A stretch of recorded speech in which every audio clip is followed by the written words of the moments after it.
Hello dear student, so welcome to our channel. So I am your host Sufyan. So अभी हम last जो video हमने discuss किया था उसमें हमने किया sources of history. Sources of history में हमने मेजर डिस्कशन किया था धर्म ग्रंथों का, और उनमें भी हिंदू धर्म ग्रंथों का हमने जिक्र किया था। बौद्ध धर्म ग्रंथ, जैन धर्म ग्रंथ, उनके बारे में उस वीडियो में हमने ज़्यादा जानकारी कुछ नहीं ली थी। तो जैसे अगर मैं बात करूँ भाई सोर्सेज कितने हैं, धर्म ग्रंथ जिसमें हिंदू धर्म ग्रंथों के बारे में पूरी जानकारी लास्ट वीडियो में हम कर चुके हैं, ठीक है, आप उसको देख सकते हैं दोबारा। इसके अलावा जैन धर्म ग्रंथ और बौद्ध धर्म ग्रंथ, ठीक है, इनके बारे में हम डिटेल करेंगे जब हम जैन धर्म और बौद्ध धर्म को पढ़ेंगे, उसमें इन सब की डिटेल आएगी। वैसे जैन धर्म के साहित्य को आगम कहा जाता है, ठीक है। कल्प सूत्र इनका एक मुख्य ग्रंथ है, कल्प सूत्र, जो कि भद्रबाहु ने लिखा था, ठीक है। बौद्ध धर्म के अब जैसे जातक कथाएं हैं, ठीक है, बौद्ध धर्म से संबंधित हैं, ठीक है। इसी तरह त्रिपिटक है जिसमें कि अभिधम्म पिटक, सुत्त पिटक, विनय पिटक, जो कि बौद्ध धर्म से जुड़े हुए हैं। तो इनको हम उस जब धर्मों के बारे में करेंगे उसमें और अच्छे से डिटेल करेंगे।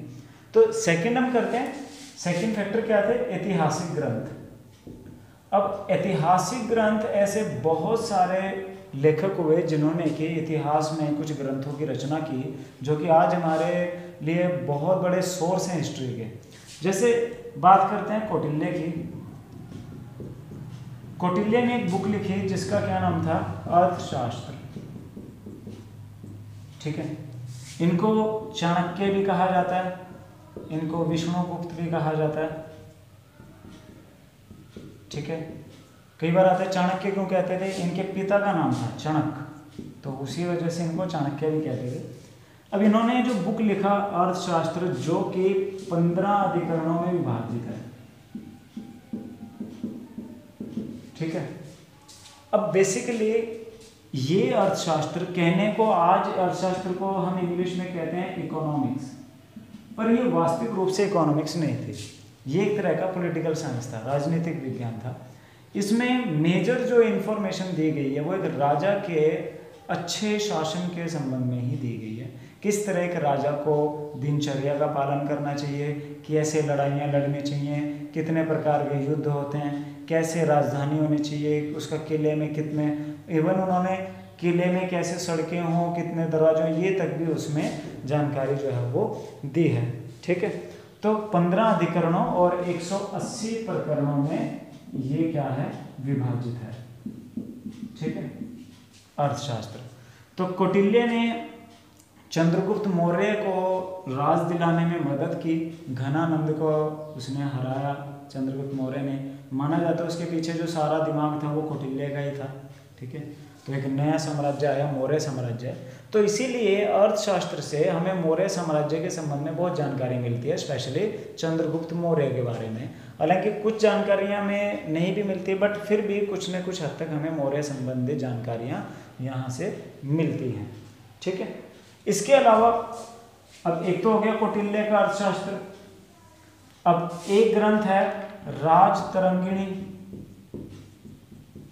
राजतरंगिणी लिखी थी कल्हण ने। कल्हण ने जो राजतरंगिणी लिखी उसमें कश्मीर के इतिहास की जानकारी दी गई है, ठीक है। जो कश्मीर मतलब कहीं कि कल्हण ने कश्मीर के एक क्रमबद्ध इतिहास को लिखने का प्रयत्न किया राजतरंगिणी में। इसके अलावा एक पाणिनि लेखक हुए हैं जिन्होंने क्या लिखा, अष्टाध्यायी, ठीक है। अष्टाध्यायी पाणिनि ने लिखी, जो कि एक तरह से संस्कृत व्याकरण पर आधारित किताब है, ठीक है। पाणिनि के बारे में अलग अलग विचारों के अलग अलग लेखकों ने अपने विचार दिए हैं। कुछ का मानना ये है कि पाणिनि ने संस्कृत को सुधार दिया था, कुछ का मानना ये है कि इस पाणिनि ने संस्कृत को मठ मार दिया था, ठीक है। तो दोनों तरह के विचार चलते हैं। तो मेनली क्या है कि इसमें हमें मौर्य के संबंध में काफ़ी जानकारी देखने को मिलती है अष्टाध्यायी में भी, जो कि किसने लिखी थी, पाणिनि ने।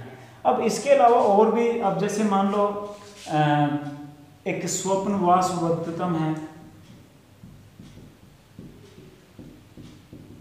ठीक है, जिसको कि किसने लिखा था। इनके राइटर्स के नेम पूछ लिए जाते हैं गाइस, तो राइटर्स के नाम आप ध्यान रखें बुक्स के। अष्टाध्यायी पाणि ने लिखी, राजतंगिणी कल्हण ने, स्वप्नवासवदत्तम भास ने लिखी। तो मैं आपको कुछ और बुक्स बता रहा हूँ, आप ये नोट करने के साथ साथ इनको भी ध्यान में लो,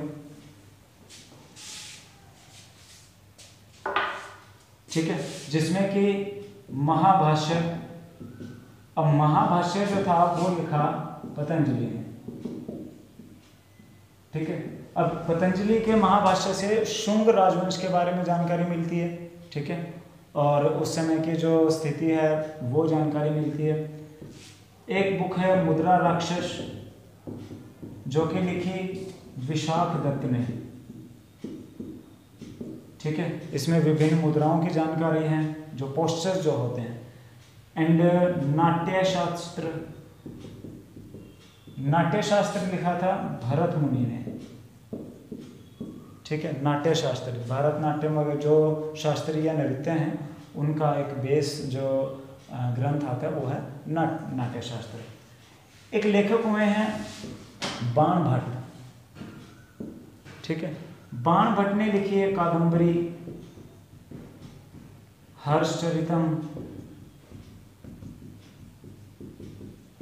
बाण भट्ट जो थे ये हर्षवर्धन के, एक थानेसर के जो राजा रहे हैं हर्षवर्धन, उनके दरबारी लेखक थे। तो उन्होंने लिखी कादंबरी और हर्षचरितम। खुद हर्षवर्धन भी बहुत अच्छा लेखक था। तो ये राजाओं के नाम मैं इसीलिए बता रहा हूँ क्योंकि इससे रिलेट होता है भाई। हर्षवर्धन की जीवनी जो लिखी हर्षचरितम वो बाण भट्ट ने लिखी, जो इसका दरबारी लेखक था। हर्षवर्धन ने रत्नावली लिखी, प्रियदर्शिका लिखी, ठीक है। हर्षवर्धन जो था वो एक जिसको कि भारतीय इतिहास में अंतिम हिंदू सम्राट कहा जाता है, ठीक है। और ह्यून सांग जो कि चाइना से एक आए थे ट्रैवलर, वो हर्षवर्धन के समय में ही इंडिया में आए, ठीक है। तो ये दो जो ग्रंथ लिखे ये किसने लिखे? हर्षवर्धन ने, ठीक है। उसके बाद आप देखिए संस्कृत के महान लेखक हुए कालिदास। कालिदास ने लिखी अभिज्ञान शाकुंतलम।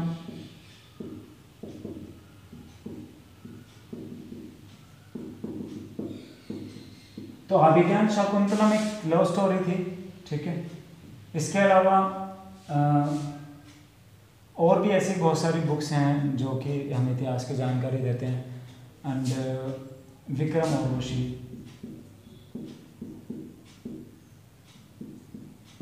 तो इसका अगर संधि विच्छेद करेंगे तो बनेगा विक्रम और उर्वशी।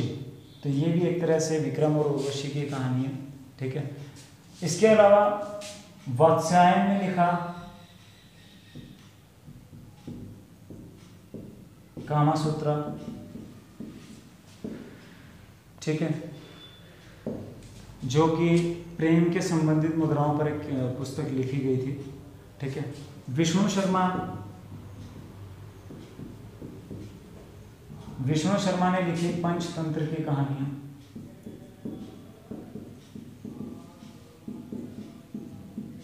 जो कि पूरी दुनिया में फेमस है। पूरी दुनिया में पंचतंत्र की जो स्टोरीज हैं वो पढ़ी जाती हैं, ठीक है।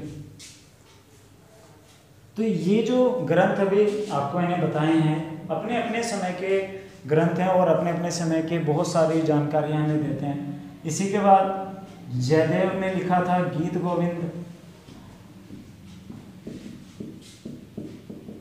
जयदेव ने लिखा गीत गोविंद। और महान एक खगोल शास्त्री हुए आर्यभट्ट। आर्यभट्ट ने लिखा था सूर्य सिद्धांत और आर्यभट्टियम, ठीक है।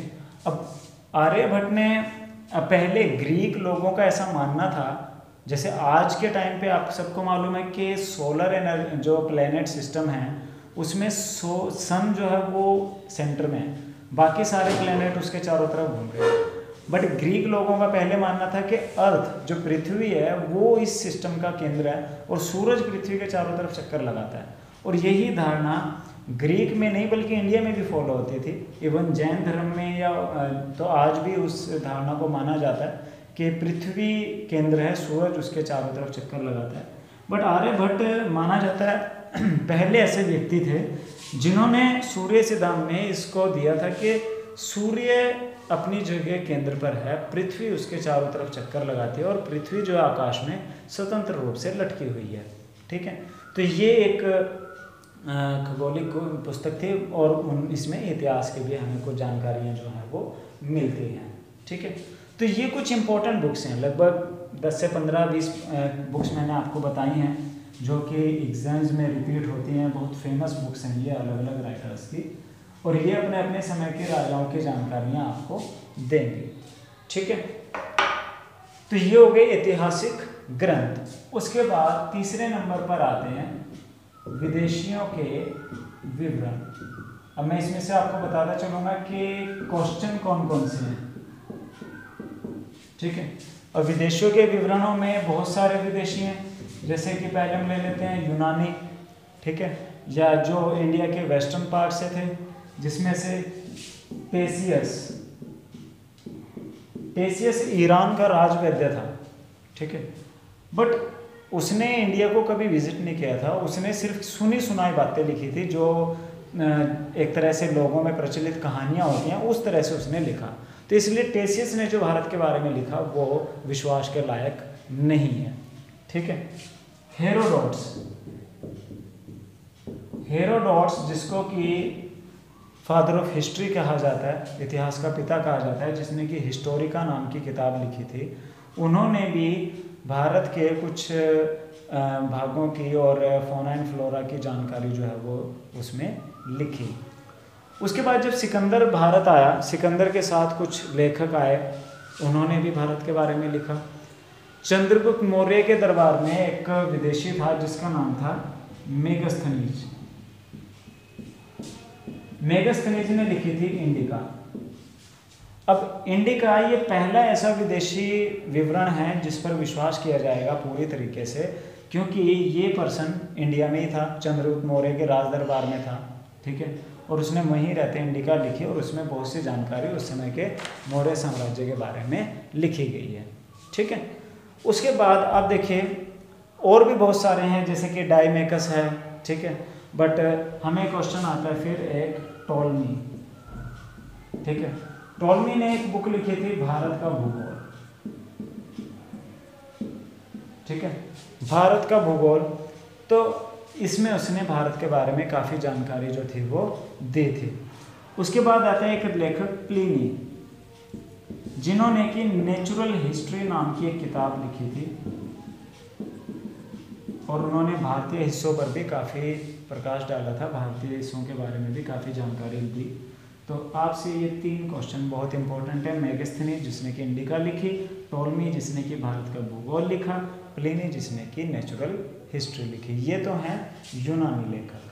ठीक है, उसके बाद नेक्स्ट आते हैं चाइनीज राइटर्स, चीनी लेखक। ठीक है, वो चीनी यात्री जो भारत आए या जिन्होंने भारत के बारे में कुछ ना कुछ लिखा है। इनमें से पहले नंबर पे आते हैं फाहियान। ठीक है, मुख्य तौर से 3 या 4 चाइनीज राइटर हैं, जैसे कि फाहियान हैं, इत्सिंग हैं, और सबसे मेन आते हैं ह्यूनसांग और संयोगन। तो इनमें से हमें जो मेजर क्वेश्चन आते हैं वो आते हैं ह्यूनसांग से। फाहियान और इत्सिंग से ज़्यादा क्वेश्चन नहीं आते। ठीक है, हाँ, बस ये है कि फाहियान जो है इसका पूछ लिया जाता है किसके समय में आया, तो ये गुप्त साम्राज्य में चंद्रगुप्त द्वितीय के समय में भारत आया था। ये एक इम्पोर्टेंट क्वेश्चन है। ठीक है, इत्सिंग के संबंध में क्वेश्चन बहुत ही रेयर पूछा जाता है। ठीक है, ह्यूनसांग ये मेजर पोर्शन है जहाँ से क्वेश्चन किए जाते हैं। ह्यूनसांग 629 ईस्वी में भारत आया। ठीक है, उस समय भारत पर जो राज था उत्तरी भारत पर वो था हर्षवर्धन का। तो हर्षवर्धन के काल में, हर्षवर्धन के दरबार में ह्यूनसांग भारत में आया। बेसिकली ये यहाँ पर बौद्ध धर्म ग्रंथों की जानकारी लेने आया था। तो बाद में फिर ये कुछ समय हर्षवर्धन के पास रहने के बाद चला गया नालंदा, जहाँ पर विश्वविख्यात नालंदा विश्वविद्यालय था। 15 वर्ष तक वहाँ इसने बौद्ध धर्म की जानकारी ली और जाते हुए बौद्ध धर्म ग्रंथों को यहाँ से ये चीन लेकर गया। 645 ईस्वी में ये चीन चला गया। ठीक है, इसने एक बुक लिखी थी जिसका नाम था सीयूकी। सीयूकी में लगभग 138 देशों का वर्णन मिलता है। ठीक है, सीयूकी 138 देशों का वर्णन ह्यूनसांग की जो बुक है सीयूकी उससे मिलता है। ठीक है, इसके अलावा जो संयुगन है ये भी लगभग 7वीं शताब्दी में ही भारत आया था। ठीक है, तो इम्पोर्टेंट क्वेश्चन जो है वो फाहियान और ह्यूनसांग के ये इम्पोर्टेंट क्वेश्चन है जो अभी मैंने आपको बताए हैं। ठीक है, और अगर आपसे ये क्वेश्चन आता है कि ह्यूनसांग के समय वो जब नालंदा गए तो नालंदा में उस टाइम पे कुलपति कौन था, तो वो थे आचार्य शीलभद्र। ठीक है, ये भी कई बार पूछ लिया जाता है, जीके के जो क्वेश्चंस आते हैं। तो ये मेजर पार्ट है विदेशियों के विवरण जो हैं उनसे संबंधित। ठीक है, अब तीसरे नंबर पर आते हैं अरबी लेखक, जो कि अरबी इलाकों से आए, जो अरेबियन पार्ट है, अरेबियन पार्ट से जो आए थे। ठीक है, अरबी लेखकों में सबसे मेन है अल बेरूनी। ठीक है, भारत पर एक आक्रमणकारी महमूद गजनवी ने 17 बार आक्रमण किया। उनके साथ एक लेखक आता था अल बेरूनी। उनके साथ वैसे और भी उस समय के लेखक हैं, जैसे कि जियाउद्दीन बर्नी है, फिरदौसी है। ठीक है, बट मेन कौन है, अल बेरूनी। अल बेरूनी ने एक बुक लिखी थी जिसका नाम था तहकीक-ए-हिंद। ठीक है, हिंदी में इसको कहा जाएगा भारत की खोज। खोज का मतलब यहाँ पे वो खोज नहीं है कि भारत का बारे में पहले किसी को पता नहीं था, अल बेरूनी ने खोज की, नहीं।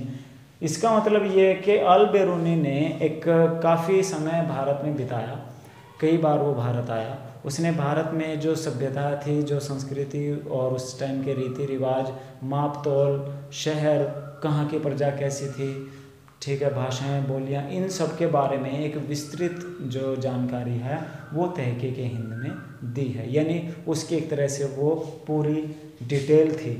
ठीक है, अल बेरूनी की जो किताब है तहकीक-ए-हिंद, ये इंडियन हिस्ट्री का एक माइलस्टोन है, यानी कि बहुत ही ज़्यादा इम्पोर्टेंट बुक ये मानी जाती है, क्योंकि इनसे पहले की जो बुक्स हैं वो विशेष तौर से राजाओं के दरबार में रहने वाले लेखकों ने लिखी थी, जिससे जनता के बारे में ज़्यादा जानकारियाँ उपलब्ध नहीं होती थी, दरबारी लेखक होते थे।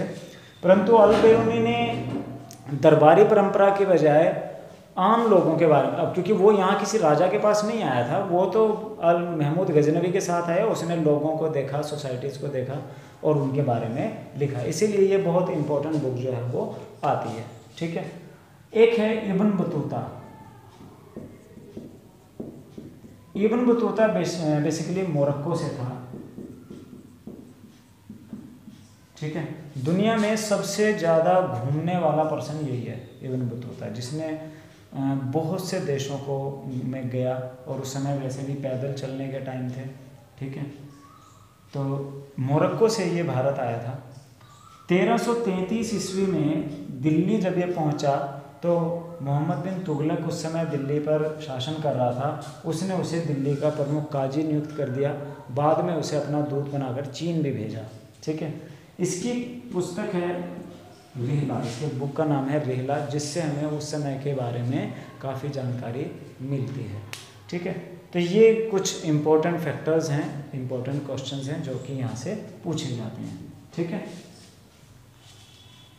उसके बाद कुछ और भी लेखक हैं, जैसे कि मार्को पोलो है, यूरोप से आए। ठीक है, निकोलो कॉन्टी है, तारानाथ है।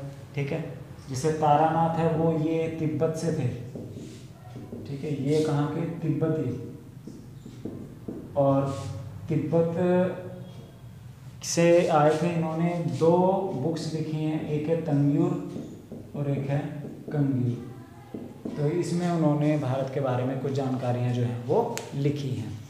ठीक है, तो ये कुछ विदेशियों के विवरण हैं जो कि हमने क्या किया है, उनको पूरी डिटेल में किए हैं।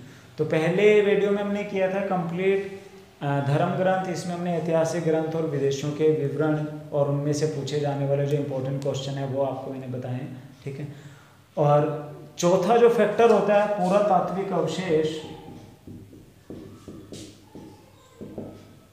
ठीक है, पुरातात्विक अवशेष जिसमें कि अगर मैं आपको कुछ बताऊं, एशिया माइनर से, एशिया माइनर है वेस्टर्न एशिया के पार्ट्स में, मेडिटेरेनियन सी के पास, तो वहाँ से बोगाजकाई नाम की एक जगह है जहाँ से हमें कुछ हिंदू देवताओं के भी अभिलेख मिले हैं, उनसे संबंधित अभिलेख मिले हैं 1400 BC के, जिसमें कि मित्र है, वरुण है, इंद्र है, इनसे संबंधित भी अभिलेख मिले हैं।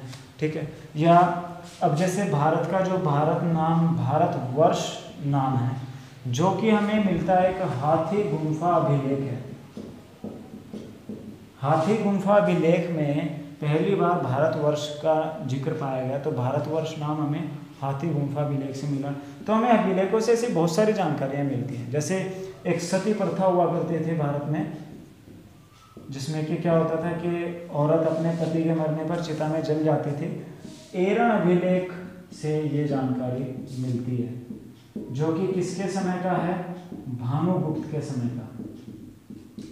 ठीक है, गुप्त काल के ये एक शासक हुए हैं भानुगुप्त, उनके समय के एरण अभिलेख से हमें सती प्रथा की जानकारी मिलती है। तरह तरह के हमें सिक्के मिलते हैं। ठीक है, और सिक्कों से भी, क्योंकि अलग अलग राजाओं के समय पे अलग अलग तरीके के सिक्के थे, तो सिक्कों के संबंध में भी हमें काफ़ी जानकारियाँ जो है वो मिलती हैं। अब सिक्के जो हैं उन पे कुछ ऐसे हैं जिन पे राजाओं की तस्वीरें छपी हुई हैं, कुछ पर लिखाई की गई है, कुछ लिखाई समझ नहीं आती। ठीक है, परंतु कुछ ऐसे, जैसे कि समुद्रगुप्त एक शासक हुए हैं जो कि गुप्त काल में हुए, जिनको कि भारत का नेपोलियन भी कहा जाता था। तो इनकी सिक्कों पर इनकी वीणा बजाते हुए की मूर्ति छपी हुई है।